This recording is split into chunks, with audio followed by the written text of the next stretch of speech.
मोठा रावण, एवढा मोठा रावण. आणि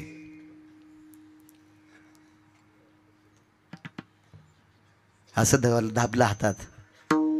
नाही म्हणलं तर तुला मारेन. म्हणलं मरतोय, पण तुम्ही ज्याचं नाव घेता त्याचं नाव मी नाही घेणार. शेवटी दाबलं नाना. रामनामाची ताकद सांगतो. कर कर कर कर कर कर असा गंधमादन दाबला आणि प्रभू रामचंद्राच्या पक्षात हाडामासाचा गोळा फेकून दिला. एक कोडसा पुरावा सांगतो. माधव महाराज मगरांचा पुरावा आहे. कोडसा पुरावा, कोडसा. मला एक 6 पानाची प्रत एका चांगल्या माणसानं दिली. ज्या वेळेला हा गंधमादनाचा शरीराचा हाडामासाचा गोळा त्वचेचा प्रभू रामचंद्राच्या पक्षात फेकला आणि कुंभकर्णाच्या नाका तोंडावर जे थेंब आले त्या प्रत्येक रक्ताच्या थेंबातून राम राम शब्द निघत होता. जोपर्यंत रक्त वल्लय आमदार साहेब तोपर्यंत त्याच्यातून राम राम शब्द निघत होता. हात वल्ला होता नाना. वल्ला हात घेऊन कुंभकर्ण तात्काळ पळाला आणि लंकेश राजा रावणाच्या कानाला हात लावला.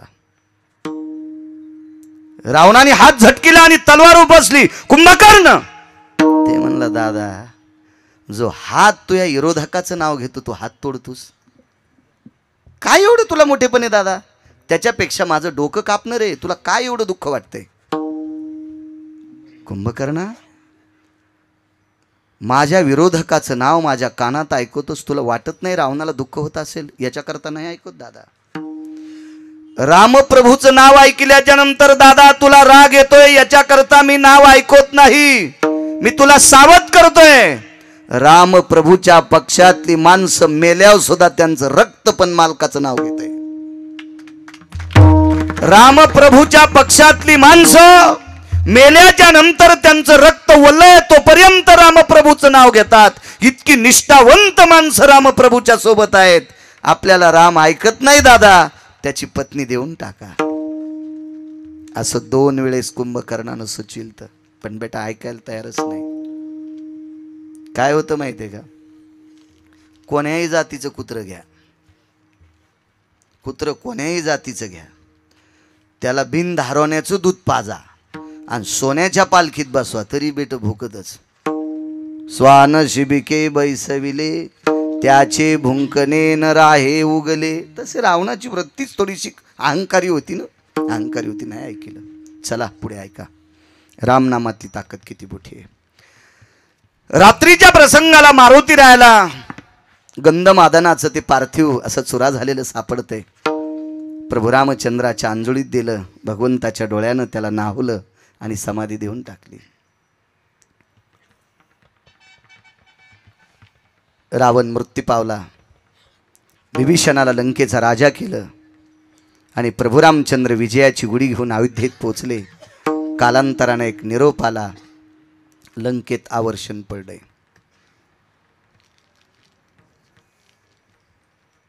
मी एक तर वाचून सांगतो नाना, अन्यथा अधिकारी माणसाच्या मुखारविंदातलं वाक्य सांगतो. कधीही बंगाऱ्यांचं वाक्य सांगणार नाही.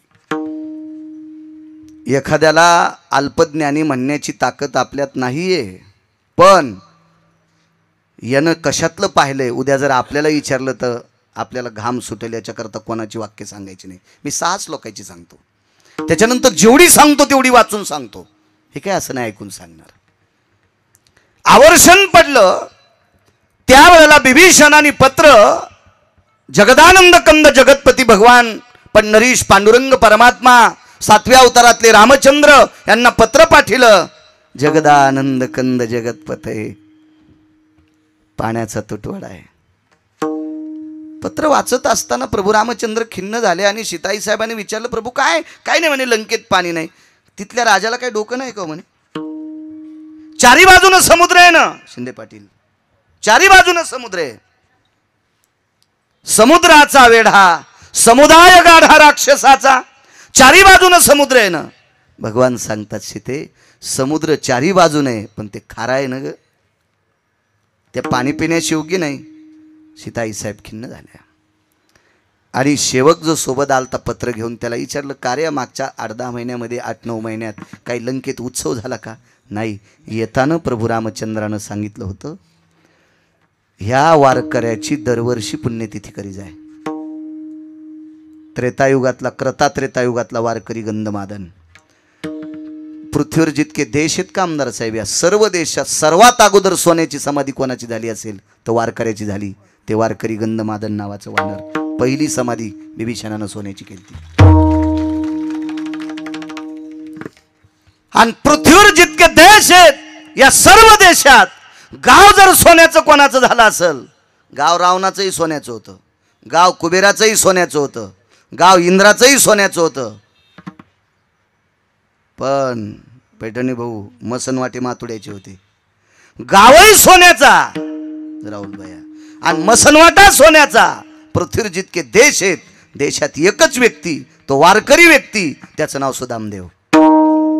सुधाम ब्राह्मण दुःखे दारिद्र्य पिविला,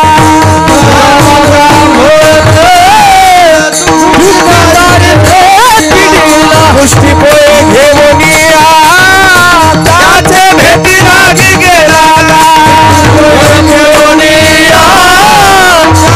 भेटी लागी गेला. शुद्ध भाव खोनिया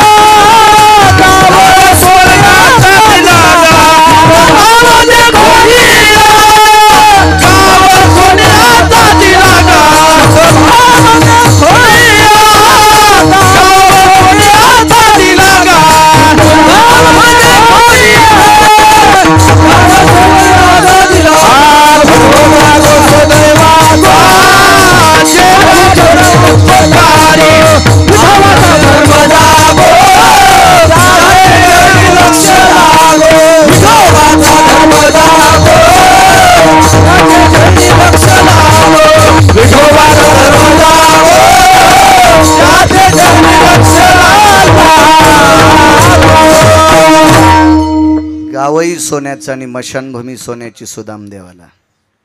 आणि पहिली सोन्याची समाधी ती वारकऱ्याची. हेही द्वापार युगातले सुदामदेव वारकरीच होते. नित्य भगवंताचं भजन केलं आणि जीवनभर गंधमादनानं फक्त रामनामाचं भजन केलं. आणि सांगितलं सेवकाला, का रे कुंभकर्ण बिभीषणानं केली नाही पुण्यतिथी. पत्राच्या पाठीमागून आमदार साहेब लिहिलं आणि ते पत्र लंकेत परत आलं. बिभीषणानं पत्र वाचल्याबरोबर पत्नी आदी करून सर्व परिवार समुद्र स्नान केलं.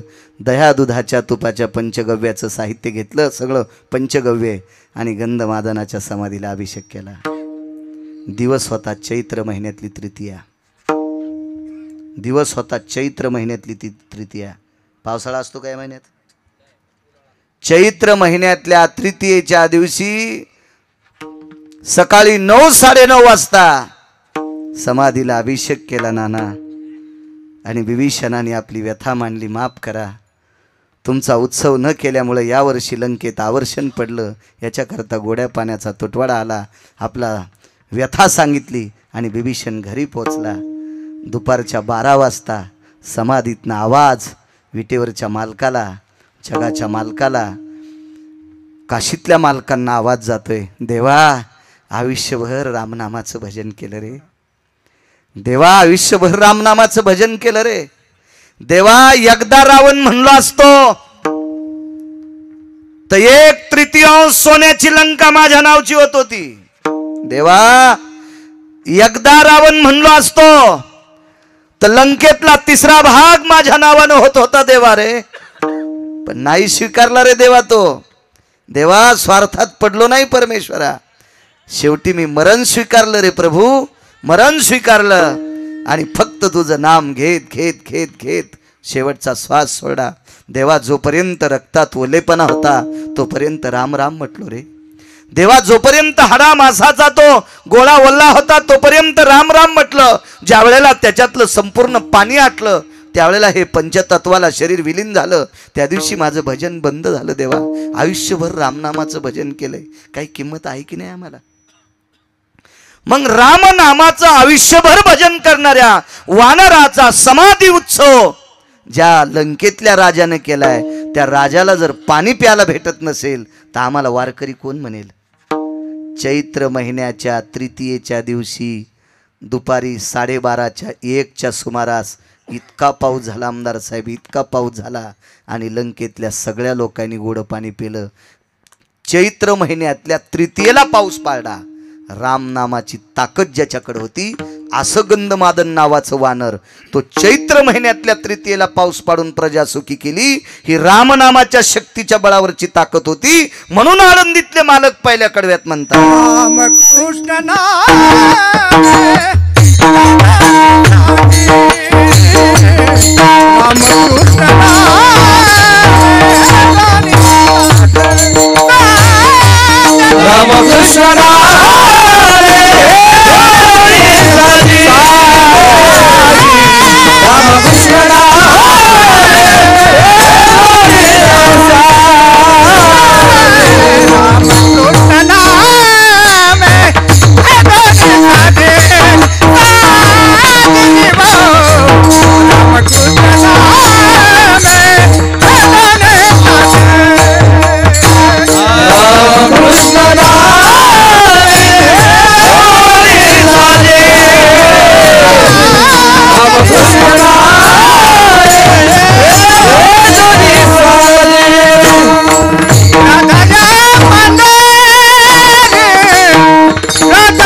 चालू होता. आमदार साहेब, मोठं गाव, आणि गावात एका माणसाला 300 एकर जमीन.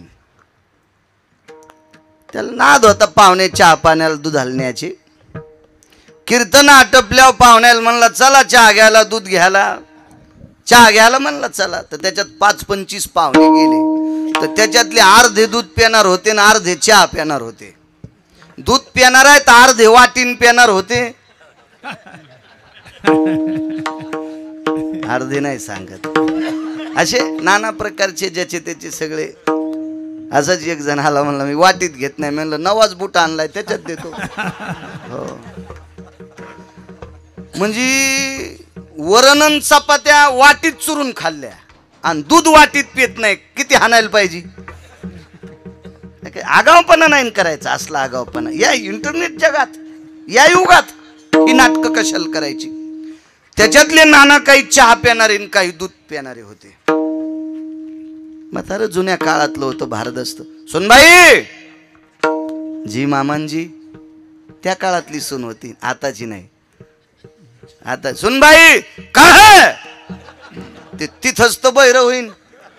हा, त्या काळातली सुनबाई जी मामांजी जी, कारण तिच्या जिबीला वेल्डिंग नव्हती ना. आता यांच्या जिबीला वेल्डिंग घ्या. आता यायला फक्त सासू सासऱ्याची प्रॉपर्टी तुपात बुडून खावा वाटती. त्याला नीट बोला वाटत नाही. झोपीत भिताडा अंगाव पडन एखादीची. हा, रामायण त्या बाई नाही का जिनं घरात नीट वागा. दोन्ही सुनायला आडात ढकलून दिलं आणि ती म्हणली मी रामायणाला चालले. नको.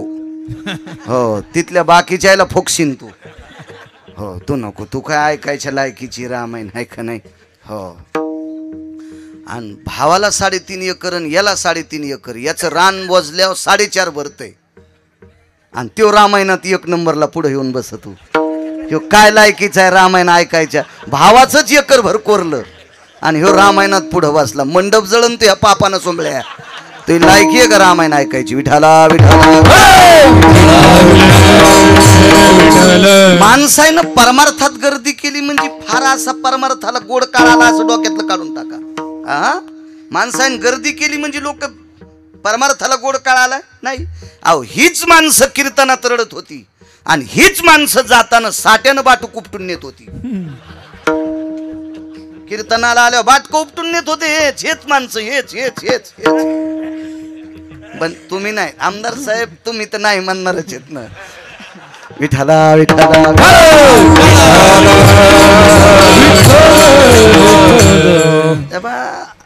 मला नाही असं काही मोठे पण वाटत. कारण सांगू का तुम्हाला, आज नाना फुकट गाड्या सोडा, फुकट गाड्या सोडा. ज्याच्या गळ्यात माळी आहेत ते पण सैलानी बाबाला जाणार. फक्त गाड्या फुकट सोडा तहा कळत येत. एक प्रकार तर आज सांगत नाही किती नीच पात्र. वानर काय टोकाची होती हो, काय टोकाची होती, काय टोकाची. XYZ पुढाऱ्यानं रिकाम्या पिशव्या वाटल्या. पिशव्यात काय असेल देव जाणी. आज्याच्या गळ्यात माळ असताना नाताला पिशी घेऊन गेलाय.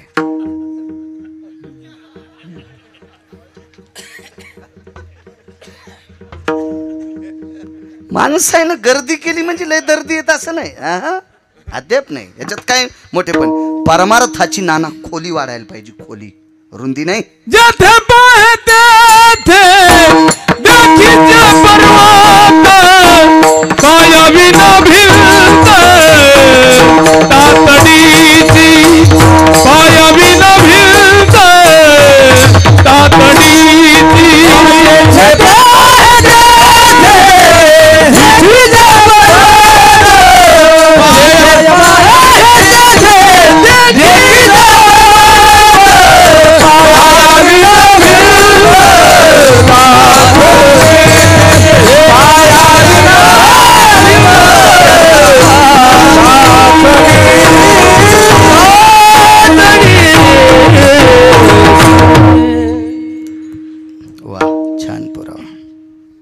असा पुरावा द्याला की कोटीची नोट म्हणायचं.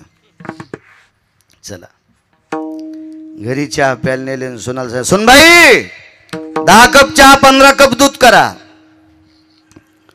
300-350 एकर जमीन. कर्मनो गहनो गती डब्यातली साखर उडालती. दर दर दर दर सुनाला घाम आला. हे मथाऱ्याच्या सुनाला घाम आला. मथाऱ्याची नाच सुन आपल्या सासूल म्हणते, आत्या इतका काऊन घामी आलाय, तुला माहीतच नाही तू आज सासऱ्याची खसालत बाई, त्या आकड्याच्या काठीन मारते आता. म्हणजे झालं काय, मी सकाळी सांगायला पाहिजे होती साखर संपली म्हणून. मग आपल्यासाठी का दुकान उघडायचे नाही का? अगं पाहुण्यापासून गेल्यावर सगळी प्रतिष्ठा मातीत जाती ना. 300 एकर जमीन आहे ना आपल्याला. सून हुशार होती, म्हणजे मथाऱ्याची नाच सून. ती म्हणली, आत्या फक्त दूध गोड होण्याला संबंध आहे आणि साखर चहा गोड झाला पाहिजे. आणि ती म्हणली मग काय टाकी? ती कुलवान घराण्यातली सून होती नाना. ती म्हणली माझ्या लग्नात रुख होत आलेला आहे साखरेचा. 10 कप दुधात किती महाराज टाकू आणि 15 कप साखरेत किती 15 कप चहात किती बदक टाकू. रुखो देत होता बरं. साखरेचे बदक, साखरेचे महाराज, साखरेच्या चिमण्या, साखरेचे पाखर. मला सांगायचे, कुलवान घराण्यातली सून असल्यामुळं आपल्या सासूची इज्जत झाकली. तशी कुलवान घराण्यातली सोने वारकरी वाया जातच नसते. ताशे म्हातारे जुने आहेत ना, जुने आहेत. विठाला विठाला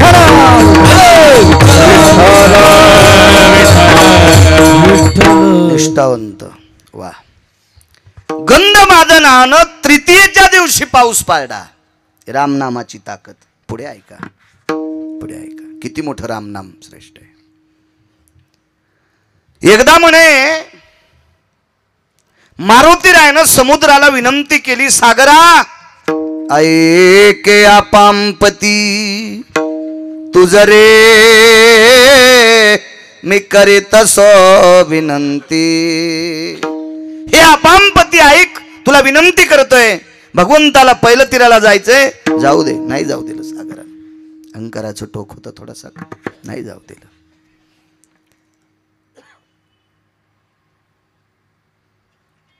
नळ नावाचं वानर आहे. या वानरावर एक कृपा झाली, त्यानं दगड पाण्यात टाकला की तरंगत होता. तुका म्हणे नळा सागरी तारियल्या शिळा.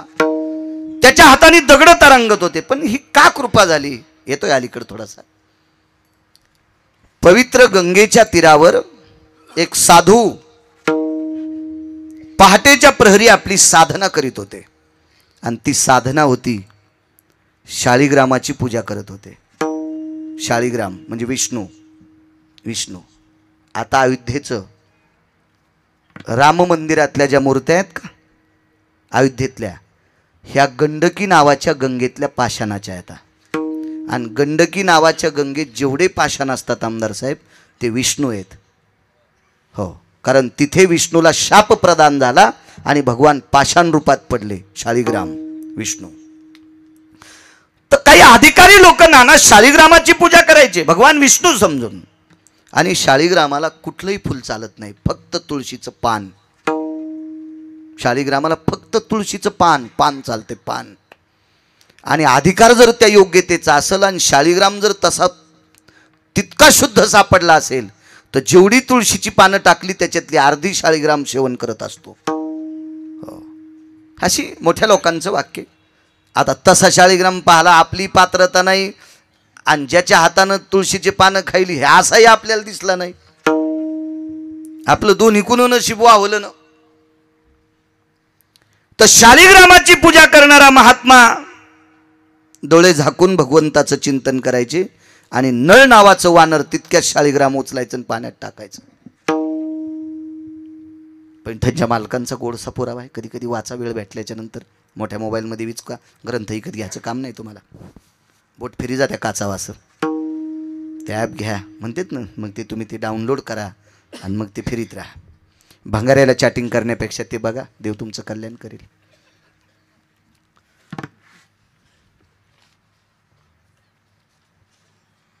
त्याच्या कुळातल्या 2 लोकांकडे बघितलं साधूनं. साधूनं शाप दिला असता तर नळ त्या दिवशी संपला असता. पण नळाला त्या दिवशी आशीर्वाद दिला.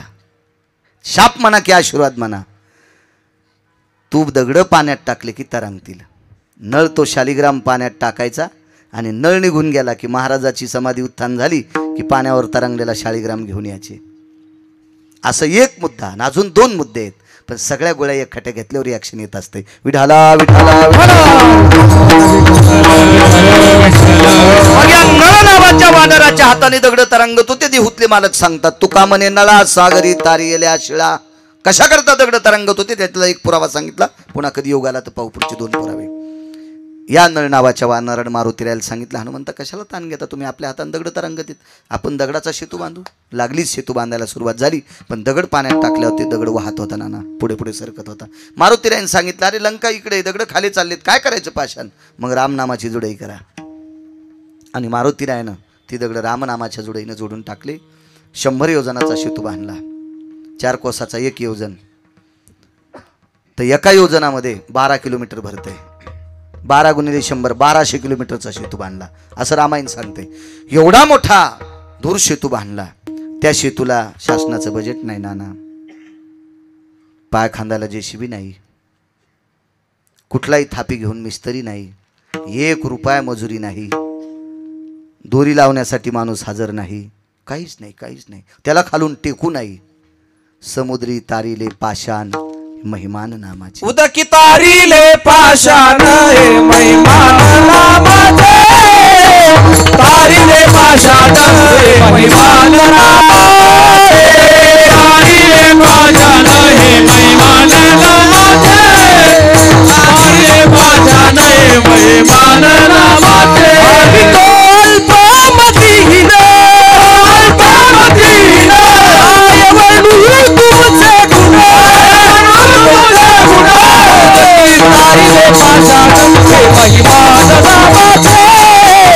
तारिले पाषाण गे महिमान नामा. तारिले पाषाण गे महिमान नामाचे. शान रे महिमान नामाचे. क्या बात आहे. वा वा वा पुरावा महाराज वा. हे महिमान नामाचे 100 योजनाचा शेतू आमदार साहेब वानरानं बांधला. काय नवल नाही. बाईला स्वप्न पडते आणि बाई दुसऱ्या दिवशी सकाळी आपल्या मालकाला सांगते वानर लंकेत आलेत. बळीवान बोलती. मंदोदरीनं सांगा. मंदोदरी बोले रावणा प्रती स्वप्न देखिले मी एक मध्यरात्री. नेनो वानर मिळाले किती शिळा सागर बांधिला.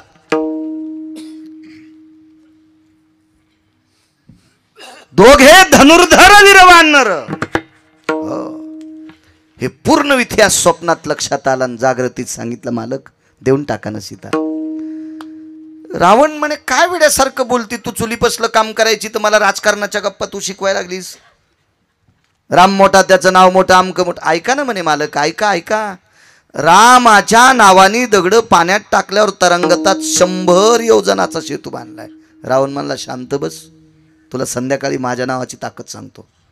रावण समुद्राच्या तीरावर गेला. उचल दगड टाक पाण्यात. उचल दगड टाक पाण्यात. उचल दगड टाक पाण्यात. अशी बऱ्यापैकी दगड पाण्यात टाकली आणि 14 योजनाचा सेतू बांधला. कधी कधी बाकीची पुराणं वाचायची शिका. राजकारणातला 1 नंबरचा व्यक्ती प्रजेवर किती तत्वाचं पालन करावा असं चक्रवेन नावाच्या राजाचं शिकायचं. आणि हा चक्रवेन नावाचा राजा प्रभू रामचंद्राच्या आजोबाच्या काळातले होते. पण चक्रवेन राजाचं चरित्र ह्या 4ही रामायणात आलेलं नाही. वेगळ्या रामायणात आहे बघा. लक्षात येईल तुम्हाला. विठाला विठाला विठाला.